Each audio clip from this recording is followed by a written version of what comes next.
Hi everyone, today I want to talk about one of my papers, Dictionary Learning for Sparse Representation of Signals with Hidden Markov Model Dependency.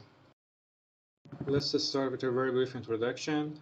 Our goal of dictionary learning algorithms is to factorize our training signal matrix into dictionary matrix and a sparse coefficient matrix. To solve our dictionary learning problem, we need to minimize this Frobenius norm that minimizes the difference between matrix Y and these two matrices. Also, we want columns of our coefficient matrix to be sparse with sparsity level n0 and columns of the dictionary to be uninorm.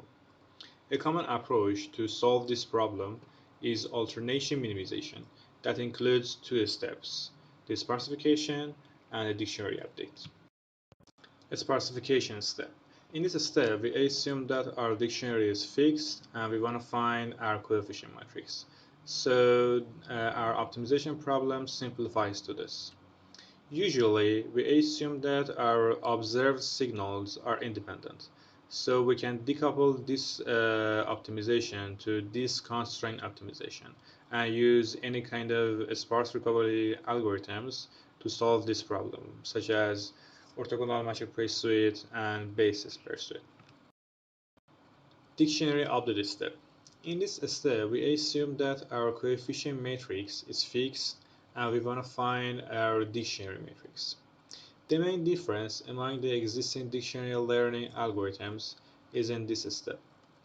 There are two famous algorithms that you can use to solve dictionary update step, method of optimal directions and KSVD. In method of optimal directions, you simultaneously update the dictionary atoms, while in KSVD you sequentially estimate them. As I mentioned earlier, we usually assume that the training signals are independent. So we perform the sparsification step on each column of matrix Y individually. But in some applications, the generation of the signals is according to a specific model, so the training signals are not independent and we cannot decouple them.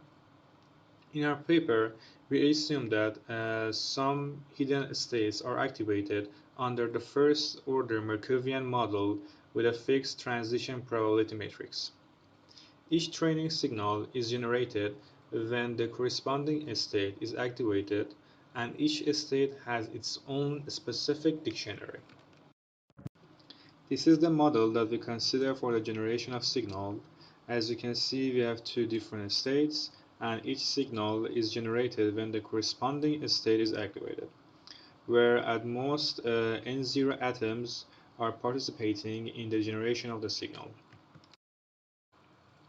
This is the sequence of states where each of these states is responsible for generating a signal. For example, this signal is generated when this state is activated.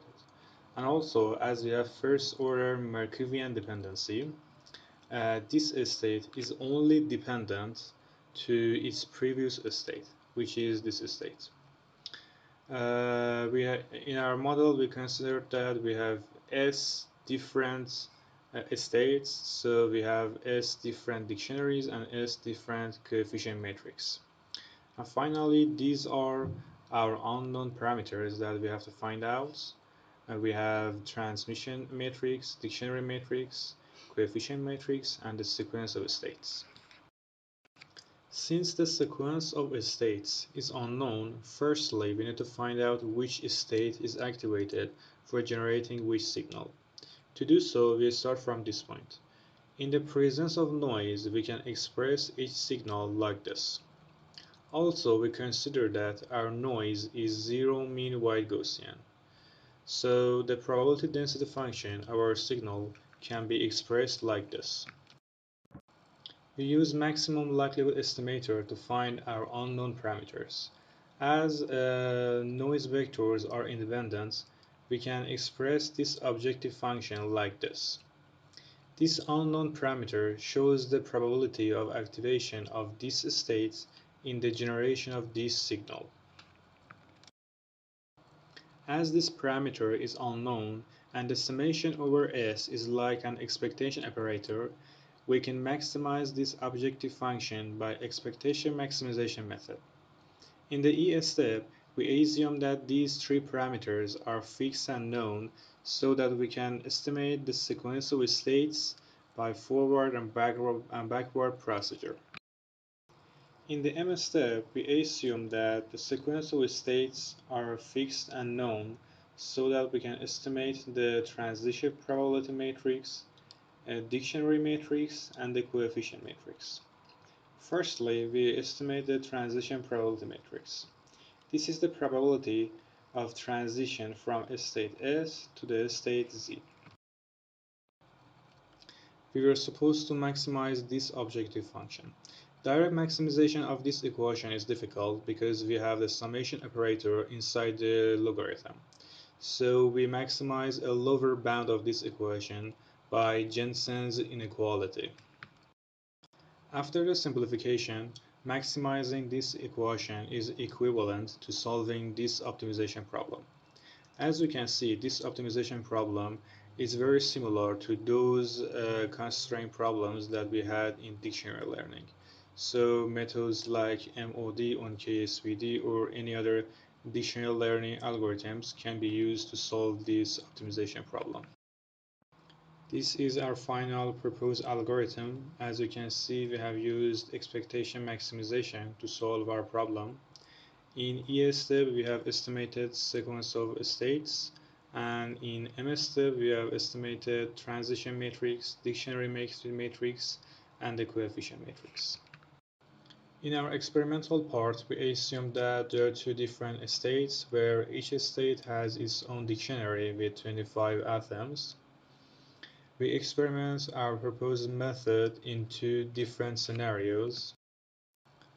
In the first scenario, the states are independent. As you can see, the transition matrix is distributed almost uniformly. The numbers in the parentheses are the results of our proposed model. As you can see, when the states are independent, the results of the existing methods and the results of our proposed model are almost the same. In the second scenario, states are highly dependent, and as you can see from the results, our proposed method outperforms all other strategies, even in different SNRs and even in different sparsity levels.